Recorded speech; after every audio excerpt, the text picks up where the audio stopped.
My name's Chris Jackson, and welcome to the Endometriosis Clarity Forum. This is episode number 3. Uh, we're getting pretty good at this, and we're having a lot of fun. And I think tonight is going to be uh, not only helpful for a lot of people, but it's going to be therapeutic because tonight, when we're talking about endometriosis, we're talking about navigating the emotional journey. And that's something that we don't talk about. And it's something that needs to be explored because there's so many facets to endometriosis itself as a disease, but to actually spend some time and focus on what's important to the individual and what they're going through. That's what this is all about. So again, my name is Chris Jackson. I'll be the moderator tonight. And just to let you know, this is sponsored by Receptiva DX. I happen to be the president of Cicero Diagnostics, who provide the Receptiva test. And that's all I'm going to say about it. Check it out. It's a great test, not only for endometriosis detection, but if you're having fertility issues, this test can provide answers and potential solutions to help you. Again, tonight, navigating the emotional journey, and I've got two great guests I'd like to introduce. The first is Casey Berna. Casey comes to us with some great experience. I've got her book right here too. I guess it's not coming up too well on there, but it is Endometriosis from Harm to Hope. She is a social worker by trade, but Casey, tell us a little bit more about you and everything, and then we'll introduce our second guest in just a moment. Absolutely. I am so grateful to be with you both this evening and to talk about endometriosis and the impact it has. I'm a licensed clinical social worker in the endometriosis, infertility, pregnancy loss community. And I've come to be in this community because I also have struggled with these issues myself. And after going through delayed diagnosis, after struggling with infertility and pregnancy loss, I really felt that my skills as a social worker could maybe try and support the community. And I just really love being a part of this community and love meeting so many patients and connecting with them. Very good. Very good, Casey. Shantana Hazel, award-winning author, I guess is the best way to start off with that. But everything that you're doing is really a life journey that you've been following on your own. But as we talked before the show started, you always wanted to be in healthcare. You didn't necessarily know which direction, and then all of a sudden, this path just it found you along the way. But tell us a little bit more about you, your experience, and obviously how endometriosis has touched you. Well, thank you, Chris. I am again Shantana Hazel. I am excited to be here because anytime I have a moment to just share space with Casey, it's always an honor. So I'm so happy to see you in any capacity. And I'm happy to meet Chris and just share this space right here on this evening. But I started the foundation 16 years ago on the helms of living with endometriosis myself and not having the proper resources, education, support, advocacy, and so many other things. I've had a 14 year in my delay in my diagnoses, and I didn't want others to suffer in silence and to go through some of not even half the things that I was enduring living through endometriosis. And so we created the foundation so we can be a voice and we can put people in places where they need to be so they can get proper help and not go through again half the things that myself and Casey has had to endure. And so our foundation, we do advocacy, support, education, awareness for individuals with endometriosis, infertility, breast and ovarian cancers, and just making sure that everyone knows that we are not suffering in silence, that our voice has power. And that's just a snippet of what we do at Sister Girl Foundation. It is a large umbrella. And we take care of a lot of folks in so many different communities, even in other countries. Mhm. That's awesome. Very good. I guess what I'd like to do is just start off with the real general question. We won't get into what is endometriosis and all that like we have in other episodes. But for both of you, I guess the question for me is when most people hear about endometriosis, they associate it with physical pain, period pain, that type of thing. The emotional challenges that women are going through. Let's talk about that from both of your perspectives on they deserve as much attention, but how would you talk to somebody that really doesn't know anything about endometriosis other than I think my mom had that and had a lot of pain and everything. I mean, there's so much more to it. I mean, Casey, your thoughts on that and some of these other emotions that obviously you've talked about and touched on as well in your book. Absolutely. I just like endometriosis really can invade every system in the body. I feel like the disease itself is invasive to a person's quality of life. So their capacity to work, their capacity to be there for families, have relationships, sometimes even sleep, shower. Really, endometriosis impacts the foundations of what it means to be human and to thrive. So I think with having this disease, it impacts emotional and mental health for sure. And there's often a lot of grief, depression, anxiety, medical trauma that unfortunately comes along with this disease. Very good.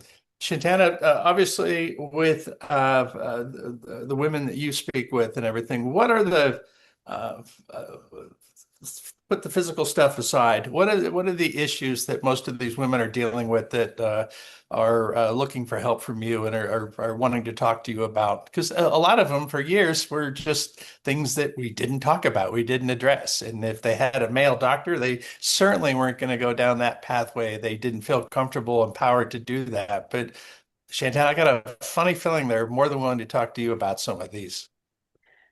I'm glad you asked that and you made that statement because a lot of time when I do see individuals, it's more so I'm the trusted person in their space. And so whatever they're experiencing, whether it's something emotionally or physically, I will be the first person that they will tell that to. And trying to garner, who do I go to after that? That's their question. It's not knowing what they're dealing with. A lot of times patients don't even know that they're dealing with anxiety and depression because they don't know what that looks like and they don't know the name of it. They just experience it. And so once we're talking and I have an understanding and I'm just, I will refer them to speak to someone because they're experiencing the emotional side of endometriosis, again, that no one truly talks about enough. And it's just sometimes it is disheartening just to look at people and hear some of the stories of the gaslighting that they've experienced. So now they're not even believing their own selves. They're not believing what they're experiencing, whether it's mental or physical. It's like there's an isolation. They're in solitude, but it's not by choice. It's because no one believes what they're experiencing. So why talk about it? Why talk about the mental health side of it? In my community, I am a beautiful Black woman. We were not talking about our mental health, not out loud. These are things that was not mentioned. I just don't feel where I'm sad, and that was it. We never had a name or a face that we would put to the anxiety side of it or the I feel depressed. Sometimes people don't even know what the depression looks like, and they're experiencing it. Well, and to your point, another thing about endometriosis is that it's cyclical. So people are dealing with things and then they're fine. And then the next month things can for some women they're living with it all the time. For others, you're just kind of like, oh, I can deal with it. I can get through it. And it becomes this little mental competition. But for some women, I mean, when that hits, that is they can't go to work. And there's a social stigma that all of a sudden people start labeling, oh, what's her deal? She can't come to the office this week. Why does she get a hall pass and all that kind of stuff? And all these things happen that are a result of this disease that aren't discussed. And this Definitely. one analogy I wanted to kind of share with our online audience And while I'm sharing that, if you have any questions that are kind of coming up based on your own personal situations, please let us know. There's a place to enter in questions, and we'll try and take those on here too. But this particular statement is about endometriosis. Endometriosis is like an iceberg. What people see are the painful periods, which is only the small portion that's above the surface. Beneath the water lies chronic inflammation, infertility, fatigue, all kinds of bowel symptoms, bladder symptoms, painful intercourse, anxiety, depression, repeated surgeries, lost work, and just years looking for answers. So the iceberg analogy really probably describes endometriosis better than most other diseases because there's so many components to it and how it can control and just take over someone's life. And I think for for this discussion and everything, I guess I'd like to talk to Casey about patterns that you see. I mean, what are the biggest thing for me is that if we reach out to somebody here that thinks they're alone and doesn't understand that other people are going through that, but what are the typical patterns you see of the patients you're working with? Absolutely. Some folks who come in for support for endometriosis, I'm often the first person that they've met with endometriosis. And I think that just goes to show the stigma that can be associated with talking about it and the lack of societal understanding as opposed to other illnesses. When your neighbor has the flu, you know to bring over chicken soup, you know what to do and how to support that person. But often when folks are going through symptoms associated with endometriosis, gastrointestinal distress, painful intercourse, pregnancy loss, infertility, it's society doesn't know how to show up for loved ones who are going through this. So I think isolation is a huge part of what patients feel. They're grieving. There's a constant need to adapt to so many symptoms that are happening, the fatigue, the loss, the trauma, the lack of access to care. And so I think meeting someone else who has endometriosis and getting involved with a community can really help support patients. And Shantana was talking about that with her work. Very good. Shantana, I guess the question, obviously you're dealing with people now and it's second nature to you with these discussions that a lot of these women, it's having moments of clarity, reaching out to someone like yourself that's already gone through this. But if you don't mind me getting a little personal here, Shantana, before you are able to get your actual diagnosis and everything. Tell me a little bit about your personal experience before you had all the knowledge that you did now. I mean, what were the kinds of things that you were experiencing? The first thing I experienced was gaslighting, but I had no idea that that's what that was.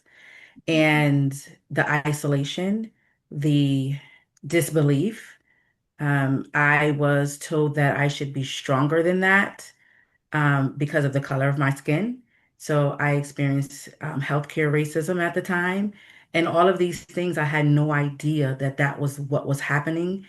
I knew I was going to my doctor on a frequent basis, and he would just put me on birth control and regulate my period, but I was having more symptoms. I was having gastrointestinal symptoms, and they brushed it off. They sent me to a different specialist just to say, well, you're just backed up and you just need to.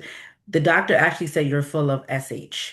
And I like, what? Okay. So I literally was like, okay, what do I do? Now you're going to give me something to help that. And the entire time I had endometriosis on my bowels and on my intestines, and I had no idea. And so this is why I went 14 years of delayed in my diagnoses. And no one listened. Even during the ectopic pregnancy and nearly losing my life, no one listened. And so I experienced that for so many years, more years than I can count on my 10 hand or my 10 fingers. So how many doctors did you see? And then how are you finding new doctors? Because it's got to be disheartening when you're not being taken seriously. Or, and I'll get into that in a minute because I don't want to. I'm not here to throw doctors under the bus. It's a just a fact of life on how people were trained and there are a lack of awareness towards endometriosis and education. But how did you find people? How did you find the right person, the ultimate person? So I've been through about seven providers, and I would just find them by talking to other people that didn't have endometriosis, that were just women. And I thought I was just supposed to go to my OBGYN, so that's where I was going. And they weren't educated enough on endometriosis. And so there was a provider that came in from another state. And the first thing he said to me within the same office, he said, I think you may have endometriosis. And this is after 14 years. Mhm. And I was excited. I was like, okay, good. Now what do we do? Because if there's a name to this, so now you can give me something and now I can feel better. And we did the surgery. When I woke up, I don't know if it was the same day or the next day. I just remember this was May 18th, 2001 is when I got my diagnosis. Wow. And I still remember the day. And I was really happy, but not understanding what I was happy for. Again, having a name so now people couldn't say that I was crazy or I was making it up or I was the girl that complained all the time or the girl just taking pain medicines because I was addicted to pain medicines. It was so many different things. And so I went through a plethora of doctors. And when I finally got to a team, and I'm not sure how I got to the first team, but how I got to the last one was because the second to the last referred me because there was nothing else that she could do moving forward, which I respect. That she said, Shantana, this is where we part ways because your illness is so complex and there's nothing that I can do further. And I respected that. And so then I got my amazing team who really took care of me, which is why I'm thriving through today. Casey, you obviously must have a similar walk with everything that you went through. Anything else you might want to add in regards to your history with this interesting disease? Yes, I mean, it still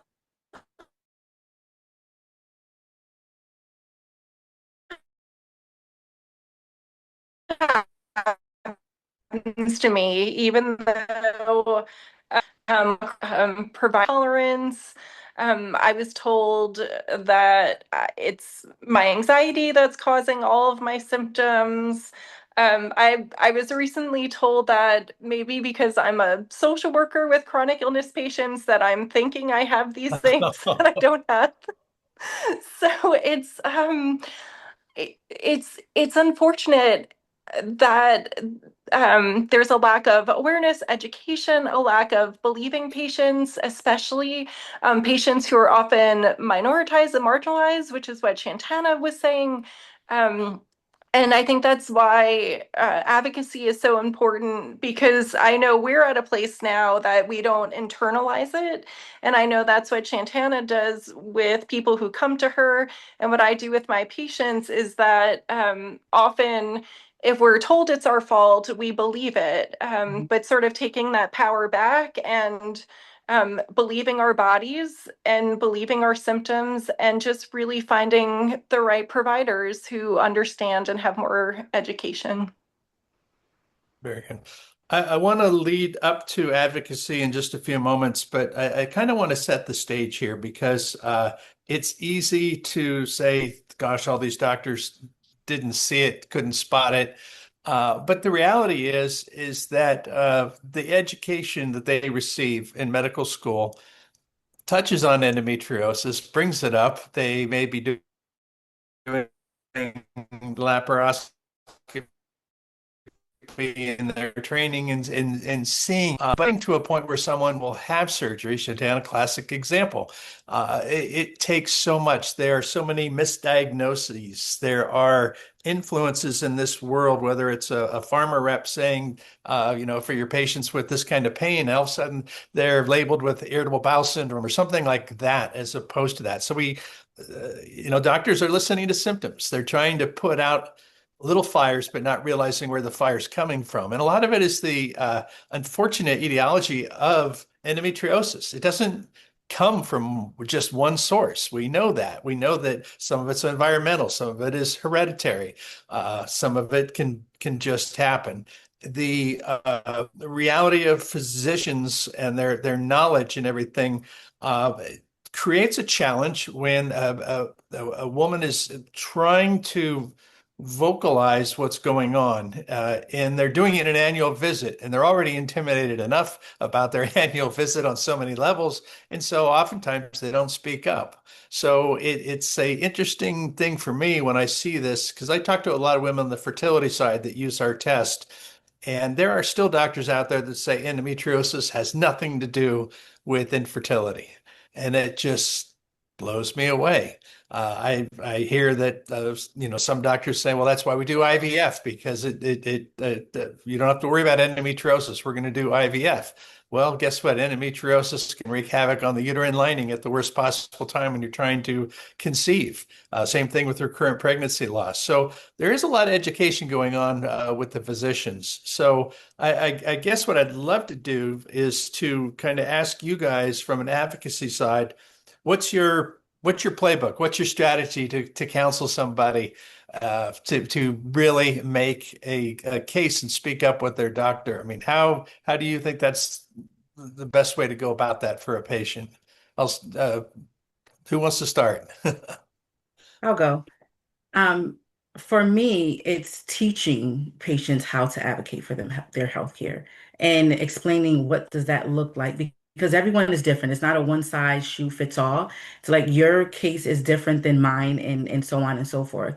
And so just bridging a plan together for patients individually and not just lumping everyone together and having an understanding of who I'm speaking with. So you may advocate different than I advocate, but I want to make sure that you have the playbook to do so, which is why I created this little baby here. Here we The go. 28 ways on how to advocate for your healthcare. So there's 28 tips in here on how to get started. And the first one that I always look at is no one knows your body the way that you do. And so always believe what you're feeling and never allow anyone to tell you that you're not experiencing anything, you're not feeling something, and dismiss you. And then the second thing I advise is knowing the power that's within your voice. Like your voice matters to be a part of your care plan. You can't have it's a thing called nothing for us without us. And so therefore there's patient-centered care. So I have to come in and tell you what's happening with my body. I'm the expert here, and you're the expert in your field. And so now we come together and we have this partnership. And so now we can put a plan together that's going to be beneficial to me and my overall quality of life. And so I think about some of those things and what does that look like for the community at large? It's one, you're not going through it by yourself. You do have support. Find your tribe and to be able to be honest with your vulnerability and whatever that may look like for you is just stepping into a space that a space is this is my body, I understand it, and no one can tell me that I am not going through what I'm going through. And then the last thing is second opinion, always. Always get a second opinion. I preach that until I'm blue in the face, making sure that people understand you may love your provider, but it may not be the best provider for you with the complexities of your illness. And so it's okay to move forward. And it's okay to not even just challenge your doctor, but have conversations. And if you don't like something, speak up on it.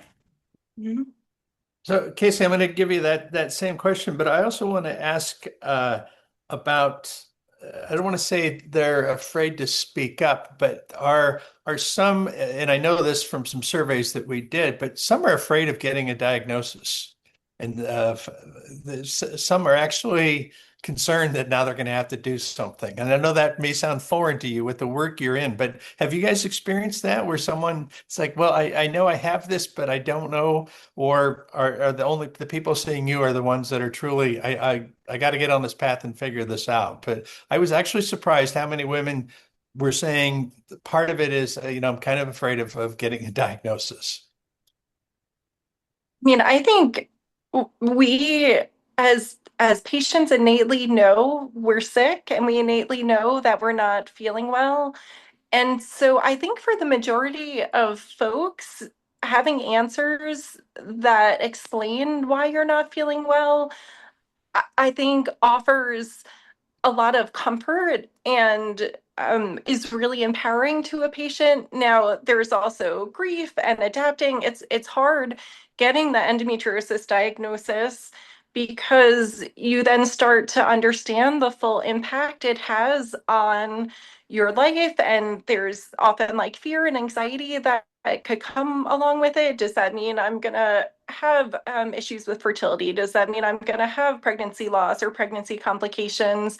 But I think for the overwhelming majority of folks, they've been feeling sick for so long. To have an answer is really important and empowering. And you said before, some doctors feel like it doesn't matter, right? In the fertility world, sometimes doctors are like, well, just IVF over the endo. And gosh, like as a patient who didn't know the extent of her disease, who went through multiple rounds of IVF, going through IVF when your ovaries are attached to your sidewall or attached to your bowel, knowing that there could be things that are going through this procedure when it could have an impact on implantation or on the embryo growing. I think the most important thing for folks is informed consent, right? It's not the fertility doctor's decision, that the patient knows all of the options, all of the multidisciplinary care, so that they can make an informed decision for themselves. Is there a misconception that obviously surgery is the only way to truly diagnose, but is there a misconception that that's the only thing that could be done for them? Maybe some just aren't ready for surgery. Do they just not know about, and a lot of it is palliative with the treating the symptoms in that, but it seems like a lot of them too that I've talked with, well, I'm not ready for surgery, so I'm kind of dealing with it or staying on birth control or something like that. Do you deal with that as well? Yeah, patients are entitled to be in charge of their care and have all different decisions offered to them. I have folks who don't want to have surgery. I have folks who don't want to do hormones. Who, everyone is an individual, like Shantana was saying, and has their own needs. And I think it's so important. That's why a multidisciplinary team is important, because everyone can sort of pitch in, make the patient feel empowered, and help as much as they can. And if a patient doesn't choose surgery, knowing the pros and cons to that, right? Like excision can be really beneficial. And sort of just having a full understanding, I think, is really important. And Casey, I might have changed the subject there. Was there anything else you wanted to add about the advocacy part that we were talking about? I think I all of a sudden jumped on the surgery part of it, but Shatana gave a great playbook on what she's doing. Anything you want to add from that perspective? No, she definitely covered it for sure. If not, it's in her book as well, It is, and it's as well as amazing. yours. Yeah. Uh, uh,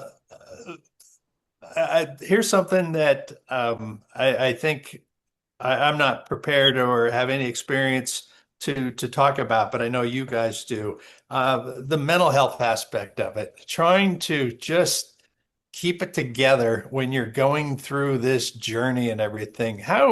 What's your advice to people? Because the mental health part of it can be career-wise, it can be financial, it can be the marriage and everything like that. It's a touchy, part of it, but having the mental health to be able to deal with any problem in life is important. So, can you share with me any tricks of the trade on how you kind of get people propped up so they can, fight this battle? It's so easy to lie on the mat and just, take the knockout or what have you, but you got to stand up. So the hard part is wanting to stand up. So, Shantan, I'll start with you. Just personal experience with just getting people to that point where they can really fight the battle. The first thing is seeking help. Having an outlet, having a space where you can talk through your emotions instead of bottling them up. And I do share a lot of my journey with my community. And I share that I dealt with depression and anxiety, and I was isolated because I didn't know. And finding people who understand what you're going through, that is so important. Once I found my tribe, and Casey was a part of my beginning, and so many other women, if I didn't have that, then my story probably looked a little different. And so, because I've had that space, I had people who understood when I said things like, I feel like my insides are falling out, and I wasn't judged. I wasn't looked at like I had seven heads. There was an understanding, there was an empathy there was love and support. And so, seeking help is not just your therapist, it's also a family member, a neighbor, your healthcare providers, finding outlets like going to the gym when you can, doing yoga, Pilates, meditation, finding self-care things that work for you. Those are different outlets that you can create for yourself. And so you're not allowing everything to mound up into your head, into now you're feeling those effects throughout your body, because we know what we feel in our head, we start feeling in our bodies. And it started, not just endometriosis, but now we're feeling symptoms and having signs from body aches from feeling depressed or just laying in bed all day, laying in the dark. And so I do advise folks, let's get outside, get a little bit of sunshine, even when you don't feel like it. Put a mirror near your bed so when you get up in the morning, you're the first thing that you see. And you're speaking life and positivity back into yourself before your feet even touch the ground. These are things that has helped me get through it. Shameless plug, but which is why I created the New Me journal. And when I did that, it gave me an outlet. I used to journal every day, all day, even in pain. I'm writing things down about what I'm feeling, how I'm feeling emotionally. And so then I got a chance to go back and look through it and read through that. And I went to therapy, and therapy helps. And I'm still in therapy because we have, like you said, you have jobs, you have family life, you have outside things outside of your medical health that you do need to have conversations about, and you do need outlets about that as well. But just being honest with yourself about what you need. Even sometimes we have no idea what that looks like. We create things for ourselves, and it's like a trial and error. This worked. No, I don't like that. I don't like Pilates, but I like yoga. Something like that. Just giving yourself the empowerment to stand up on your 2 feet and not allow this disease to take you over. Mhm.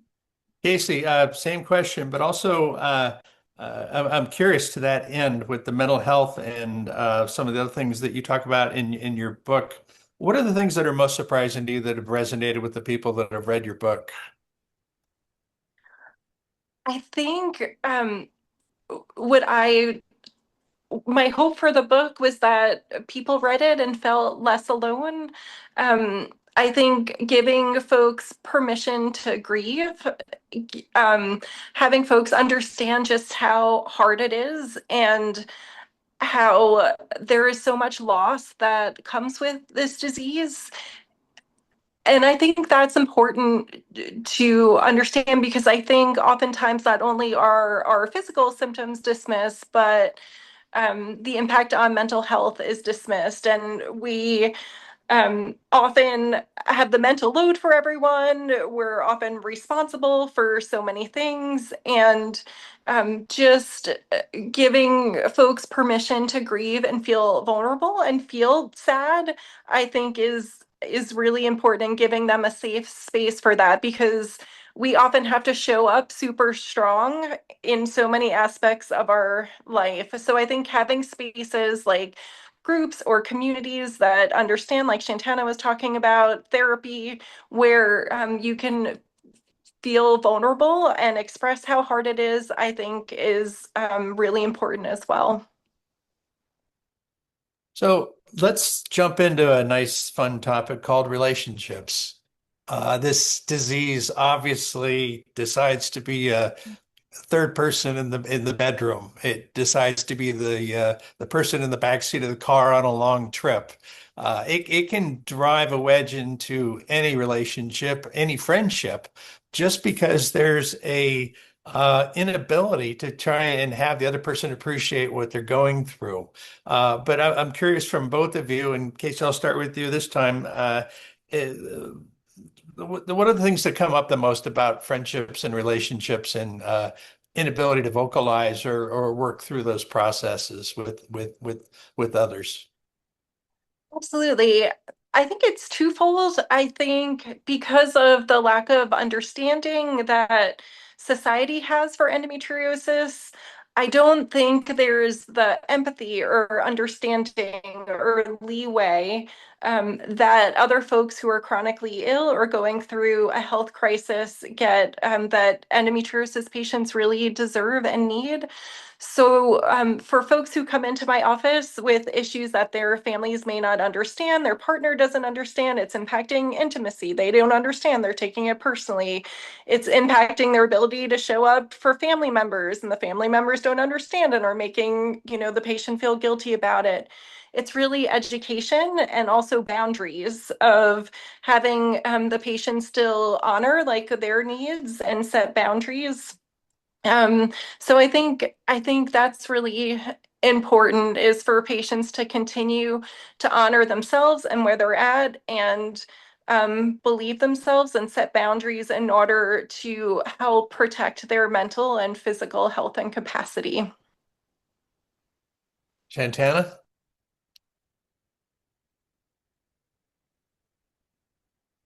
Oh, we got you muted. Okay, I'm good. I'm back now. So I wanted to, Casey talked about in her book, she wanted people to have permission to grieve. And so in relationships, I learned to do that. I learned to grieve the relationships when they ended, and they ended because people didn't believe that I necessarily was going through the things that I was going through, all the different challenges. And so what she just stated about boundaries is what I'm teaching other folks to do. You have to have those boundaries. You have to have space where you can be vulnerable and honest. And a lot of times, people don't, outside of our community, they don't understand endometriosis and all the things that it entails. And so a lot of relationships become strained, whether they're intimate relationships or they're your best friend. I had a lot of people that was in my life that who are no longer there because they didn't understand the disease. And a lot of people are still experiencing things like that. And so you have to be able to have a moment where you can grieve those relationships and you can be okay with maybe those folks were in your life for a reason. And now that reason is over. In the next chapter, they're not meant to move along in that space. And that has helped me to come to terms in my grief of my relationships. And to be honest, a romantic relationship, it was hard for me to share what I was going through. A lot of times I suffered through the pain. I would go and show up to family functions, and the entire time I am in excruciating pain. And I didn't realize there were certain things that I would do to let that my partner knew that I was in pain. And then we would exit. And he would say, you know what, okay, you're in pain. And I was like, no, I'm okay, I'm good. And I really wasn't. And so it's good to have someone in your space who is aware of what you're going through, and they know signs and that you're experiencing, that they can know you're in distress, we're going to leave, because I was going to push through. I did it, so, and not just me, other folks feel the same way. They don't want to be the girl that's always sick.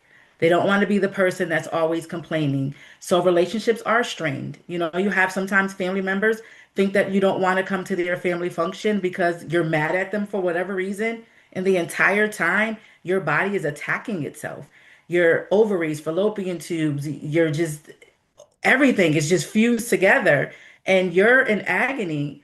And now you have to fight with people just to make them believe you. And on top of that, try to keep the relationship viable. And sometimes it's not, and that's okay too. It's just, I'm a guy. So this is one of these things where I look at it where we're not always the best listeners.